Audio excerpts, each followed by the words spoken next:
Hey, it's springtime in Utah. Well, it's springtime all across America. And that means it's car show time. What we're going to do is we're going to check out the AutoRama car show. It's in Salt Lake. And first time I've had my car to, let's call it a real car show, where it's indoors, out of the weather, and judged and all that stuff. So let's go check it out. The AutoRama show in Salt Lake City really was a great show, very well run. A lot of great cars there, way too many to show you all of them. I'll show you some that seemed kind of interesting. I'll show you the little group I was able to go with. And if you stay till the end, I'll show you what my car ended up in the judging. This Mercedes Gullwing really caught my eye. Saw an LS and lost my attention. We had a Ford Country Squire Wagon 57 with this kind of paint scheme on it. It was yellow and white though. I just love the body lines of that one. I thought this Ford Galaxy just screamed 1960s Ford performance. Really cool looking car. If you've got an old beater fastback Mustang 67, 68 and you've got a checkbook, well, guess what? They can make you a really nice looking Eleanor. If I haven't mentioned it before, a 1970 Boss 302 is one of the best looking muscle cars ever made. Take a look. I rest my case.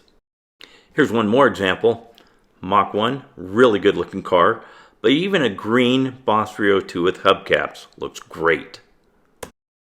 This was a really neat display. We hear a lot about barn finds. This was a rescue from somewhere. I don't think it was actually in a barn. 1970, I always forget if it's pronounced shovel or Chevelle. Got original big block in it, complete with cobwebs. Really cool looking display there. Here's a nice collection of early Corvettes. These are the things that made the Cobras hungry. Hey, some really nice examples here. As long as you're looking at early Corvettes, let's look at this. They say this is the very first production Corvette made. Serial number 001. How about that? Speaking of old Corvettes, here's a very high dollar, very high end restoration, modification. I'm not even sure what you call this thing. This is in the same class we were with the Cobras. He did pretty well.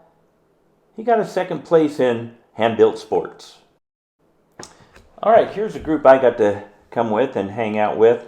Some really cool cars. Here's a slab side Superformance. Very nice looking car. Looks like it's ready for a road trip.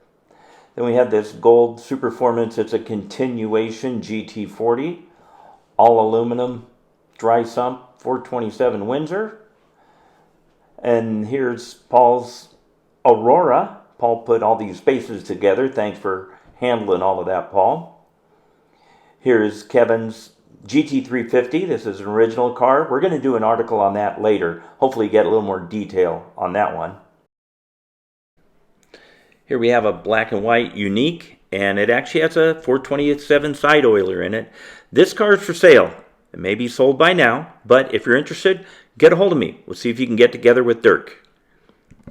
As we go down the line here, we see Pete's Hurricane Motorsports Cobra. How'd we do? Hey, looks like first place in hand-built sports. I was pretty happy with that, and I got to tell you, I was pretty surprised.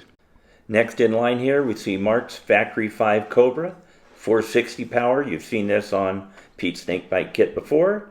Here we've got Lon's Cobra. This is an Arntz, and it's got a 427 tunnel port with a puffer on the top. That thing's got to be dangerous.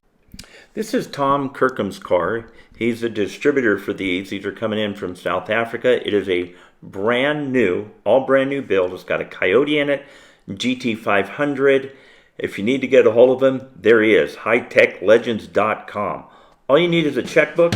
You got a nice looking car.